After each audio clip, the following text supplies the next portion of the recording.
Hello and welcome to Den Knits. My name is Danae and you can find me on Ravelry and Instagram as Den Mama. I also have an Instagram as Den Knits and Crochets. And this is Spinzilla week, so this is where you will find all of my spinning pictures on the Den Knits and Crochets Instagram. And that is why I'm recording. Hopefully a quick video just to catch you up on my Spinzilla progress. And in case you don't know, Spinzilla is a week-long spinning competition that is done by TNNA to raise money to get the fiber arts to children, I guess, into classrooms and that sort of thing. And I am participating this year with Team Fiber Benders, and that is a combination of the Michigan Fiber Studio in Grand Rapids and the Threadbender yarn store in Grandville, I believe. So I like to spin with local teams, not because I can necessarily ever make it to events, but just because of the sense of community, I suppose. And this year I did my prep, which involved pre-drafting for the most part, and I've been spinning throughout the week, kind of pushing myself more than usual in way of staying up past my bedtime to get some spinning done. And I was actually surprised, because what I had was one of these bins that I had full of my most want to get to fibers that I had purchased from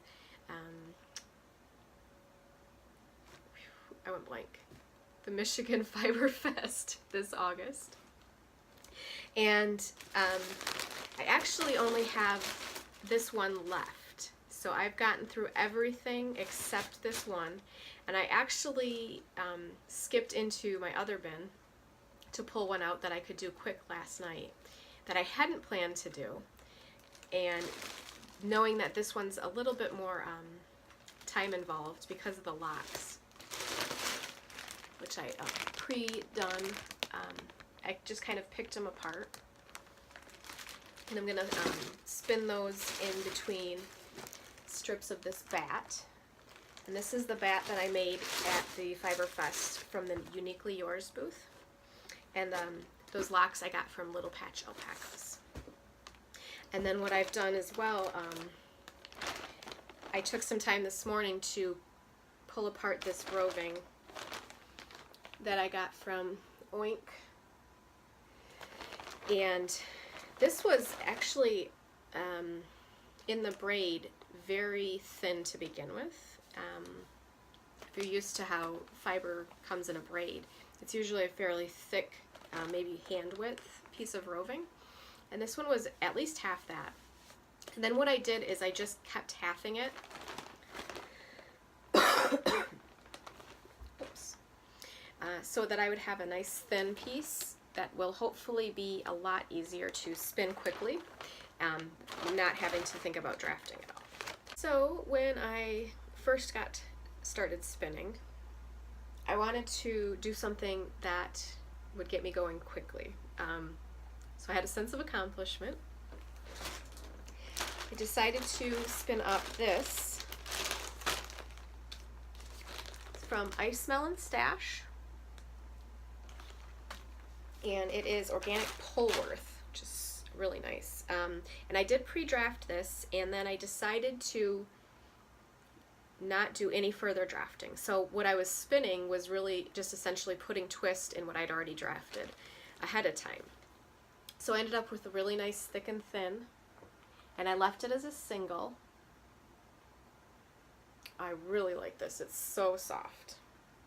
So this here I have 126 yards, and since it's a single, that's also the same amount I'm going to get as my Spinzilla credit. And then I believe this was what I did next. I had Yarn Geek Fibers Corriedale Cross. And what I did with this is a chain ply, so I did a 3-ply, but not a true 3-ply. And I did my single a little bit thicker, thinking I could get a nice worsted weight. And this was mostly purple with some pops of this really nice pink. And then the chain ply kind of blended it together really nicely. Oh, I really like this one too. And this one I got 144 yards. And so that will be a little bit more in the Spinzilla credit, because what you get to do for Spinzilla is count not only the time or the yardage you got for the single, but also the yardage that you did to create the plies. So I have to do the math on those yet.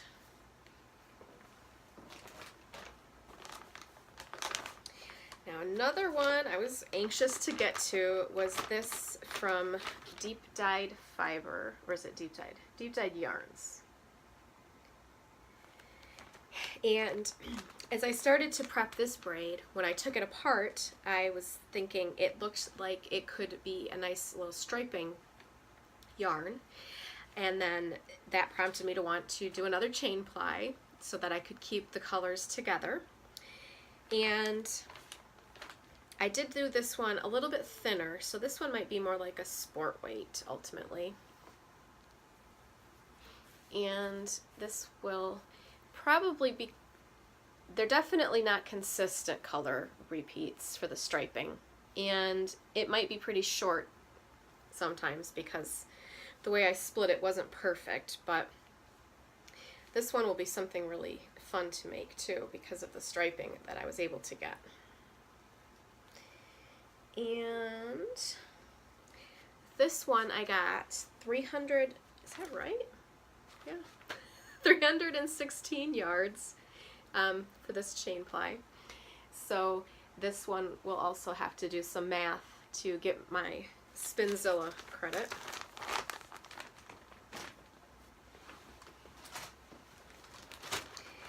My next spin was from Fiber Addiction.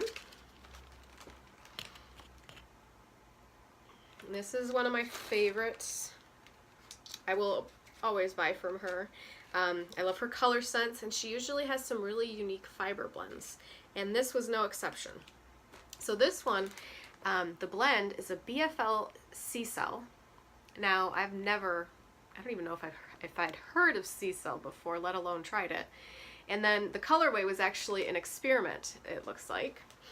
So this one was all around fun.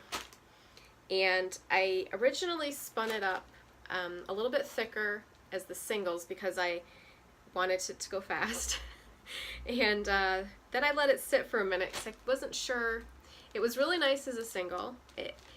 My first thought was actually to make it a 2-ply because I tend to really like making 2-plies when I do a thicker single. And I ultimately decided to go with another chain ply because I just haven't done a lot of bulkier yarns as chain ply. I thought that sounded fun. And the way that the fiber had been dyed, it did lend itself a little bit to, not necessarily striping, but maybe a little bit of a gradient effect. And doing the chain ply would give me the colors staying together so that I could keep that gradient or striping effect. If you can kind of tell here that happened. And so you have the color, the pink, purple, and orange, and then that white is the C-Cell. And this is so soft, so soft. And fluffy.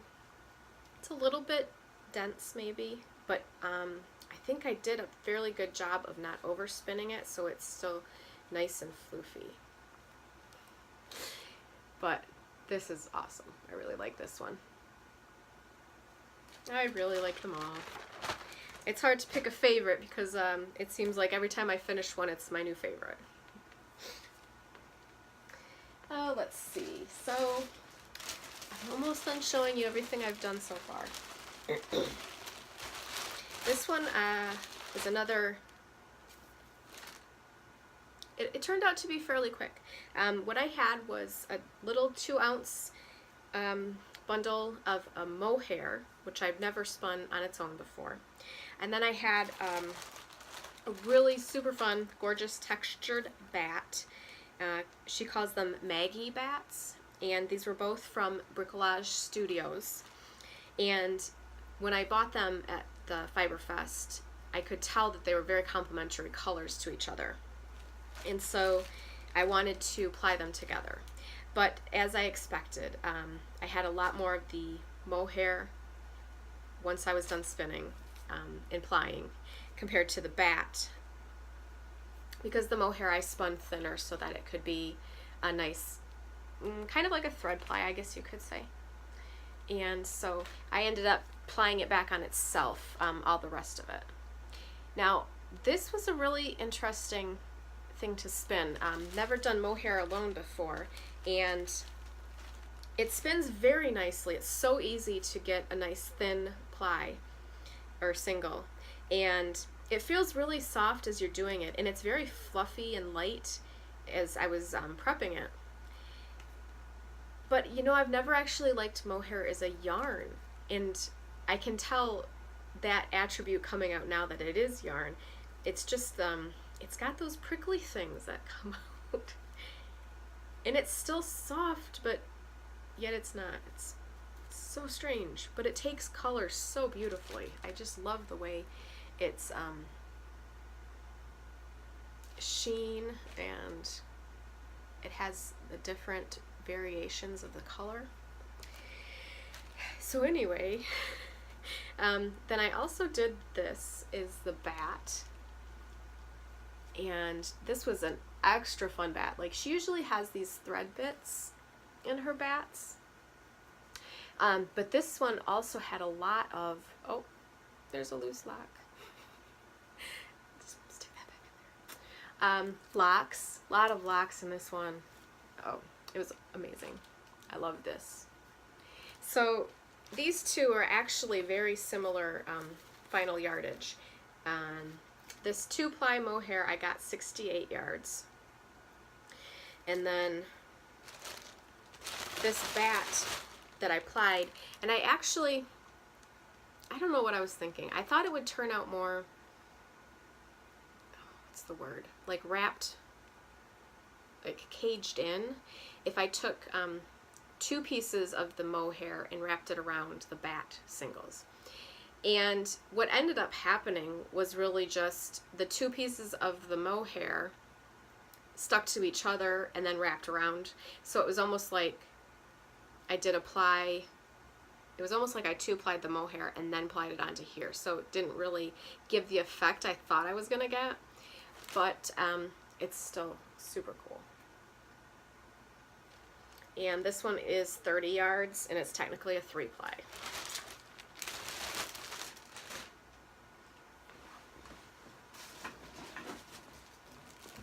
And I did start one more thing. This was an unexpected. I didn't think I'd be able to get to this. And it's from Fox Farms.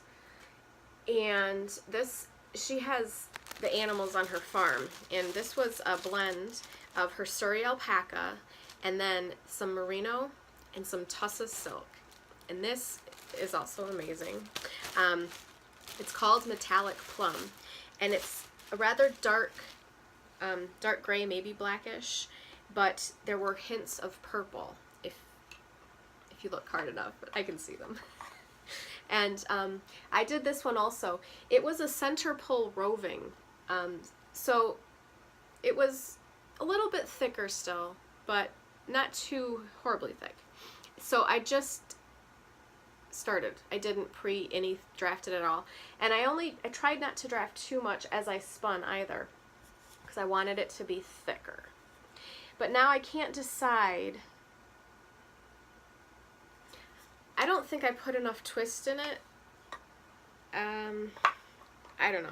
I'm just not sure if it's gonna stay a single. I'm tempted to make another 3-ply because, I don't know, I'm currently obsessed with bulky 3-plies or something. part of me is considering how much yardage will I have when I'm finished and what can I make with that amount of yardage. And that's generally what tends to keep me from doing things like a 3-ply bulky, because I know I won't have a lot of yardage, and what can I make with that. But a 3-ply bulky sounds kind of fun too. So I end up with not much left to spin, and I knew that Threadbender was having a trunk show of fiber, and I hadn't been to that yarn store before. It recently moved, and it's closer than Michigan Fiber Studio to me. So I decided to head out there and restock some fiber, and I'll show you what I got. So the last thing I got, but the first thing I'll show you from Threadbender is this bag. And it's just a simple tote bag, but it's got their, I guess this is their logo. There was this super cool, like, I guess, piece of art. It was like a bunch of pieces of wood, and then I think copper, and the copper was this shape of a yarn skein. Super cool. And so by purchasing this bag, every time I go back to their store with bag, I get a 5% discount. What? And I actually used to collect bags like these when I would go, when I worked on the road, and I would go to LYS's in the towns I was working.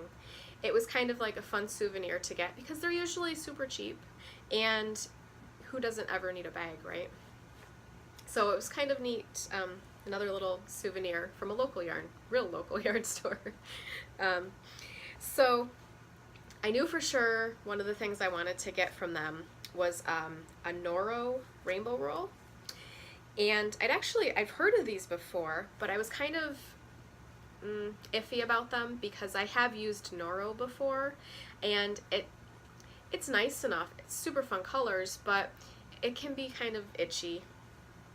But the owner of Threadbender was spinning up a Noro rainbow roll, and I saw the pictures, and when I was in the store and talking to the employee, I believe it was Barb, she showed me the skein that the owner had, Becca I believe, had spun, and it was nice and soft and squishy, so I was sold. This is the one I got. Oh yes. You will see a color trend here. And I wanted to get one of these because look, it's basically pre-drafted. This is going to be such a fast spin. It's going to be great. Nice and easy on the wrists, no drafting involved. It's awesome. Okay, just a second. I just set this down next to my oink that I had pre-drafted, and I was like, these kind of, do they go together? Could I ply these together? Yeah. It's the thing about spinning right now for me, where I'm at. I like lots of different things, but ultimately I want good yardage so that I can make something really great. And I tend to gravitate towards what can I put together to give me a good amount of yardage so I can make something big. And that's what I was doing in the store too. So I'd actually just recently found out about this Kate Lee, and because she's on the same Spinzilla team, that's why I started finding out about her. And I don't think I actually realized she makes fiber. So this was the first thing that drew me in, because it's purple, because it comes with a little bit of locks. I liked the fiber blend. It's got like tons of stuff in it. Tons of stuff. But I was also drawn to this thing. And don't be too shocked. Yes, I know. There is actually no purple in this. But look at, Okay, first of all, sparkles. And this blue is just gorgeous, that blue-green. It is one of the colors I like, but I like it with purple. And these two aren't like horrible together, but they could be better, right? So I was walking around with these two, looking at all these things on display. Oh, I dropped a lock. And then I found these Rolex, and I don't know, they're not going to show too well in plastic, but look at it. It totally matches. It brings it all together. Yay! So I was able to get, now these are all from her, Kately, but it's all different still. Like this little bat here has different fiber blend. It's got the sparkle. This one doesn't have the sparkle, but it comes with the locks. And then I didn't look to see what the fiber content of these are. But anyway, they're Rolex, so like that's a different experience too. And then it all goes together, and it's gonna be awesome. I think, let's see, that one's 2.7, 1.9, and almost 1.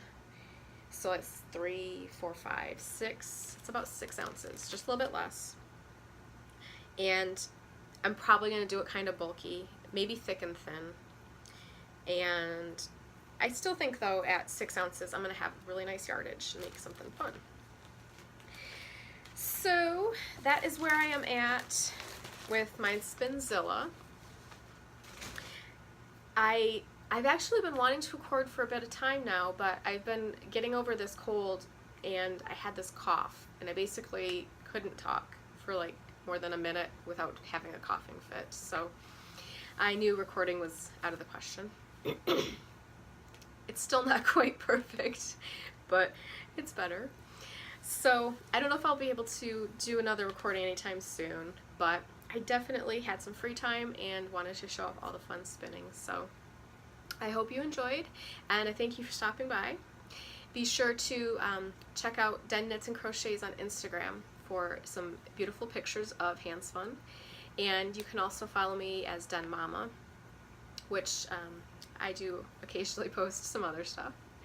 There's a Facebook page for Den Knits and Crochets, and also a Ravelry group if you're interested. And thanks for stopping by. I hope to talk to you again sometime soon. Bye.